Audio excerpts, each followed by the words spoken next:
না, এবং তাদের আমাদের ভালো লাগা না লাগার সেটার বিষয় শ্বশুরবাড়ি কেউ দেখে না। শ্বশুরবাড়ির সবার জন্য আমাদের স্বপ্ন বিসর্জন করার জন্য আমরা কিছুই পাই না। তারপরও আমরা দিন শেষে শুনি কি যে আমরা মেয়েরা শুধু খাই করি, ঘরে কোনো কাজ নেই। আমাদের বেতন দেওয়া লাগলে তাহলে একটা পুরুষ বুঝতো যে আমাদের কত মূল্যায়ন। যখন একটা ওয়াইফ মারা যায় তখন কিন্তু একটা বাচ্চা কাচ্চা থাকলে তখন কিন্তু ফুপু, চাচা, খালা, নানি, দাদি সবাইকে নিয়েই একটা বাচ্চা সামলাতে পারে না।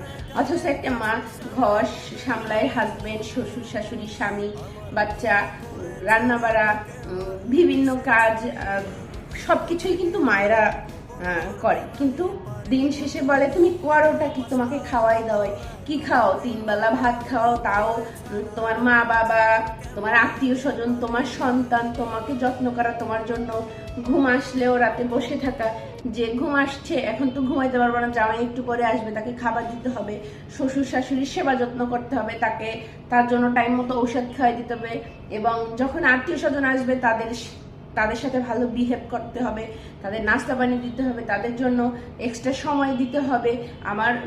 আমার ভালো লাগা মন্দ লাগার দিকে তো কারো খেয়াল নেই, আমি কি খাই পড়ি সেটা তো কেউ দেখবে না। আমাকে কিভাবে তারা আমার দোষ খুঁজবে, পায়ে পায়ে দোষ খুঁজবে, আমার স্বপ্নগুলোকে কিভাবে তারা মানে দু হাত ধরে টিপে শেষ করবে, এটার নামই হয়েছে শ্বশুরবাড়ি আর হাজবেন্ড। তো অনেক শ্বশুর শাশুড়িরা নিজের মেয়ের মতো ছেলের বউকেও ভালোবাসে, ছেলের বউ নিজের মা বাবার মতো ভালোবাসে, কিন্তু ভালোবাসাটা 2 দিক থেকেই সমান আসে। কিছু মানুষ একদিক থেকে ভালোবাসে, এই জন্য অন্য দিক থেকে ভালোবাসাটা পায় না, এই জন্য ভালোবাসাটা ঠিক মতো হয় না, দুইজনেই কষ্ট পায়। এই জন্য ভালোবাসাটা আমাদের সমান দিতে হবে। আর মেয়েরা যে আমরা তোমাদের বাড়ি আসি তোমাদের সবার সবকিছু ঠিক করে রাখার জন্য, যখন একটা স্ত্রী মারা যায় তখন হাজব্যান্ড বুঝে যে আমার সংসারের কতটা আমার বউ সামলে রাখতো। তো যাদের বউ আছে সেই সব পুরুষরা, যাদের বউ নাই তাদের কাছে গিয়ে কিছুটা গল্প করে আসেন, দেখেন যে তার বউ কতটা তাদের গুরুত্বপূর্ণ ছিল, এবং তার মা বাবা সংসার সন্তানকে কিভাবে আগলে রেখেছে এবং তার সংসারকে এত সুন্দরভাবে গুছিয়ে রেখেছে।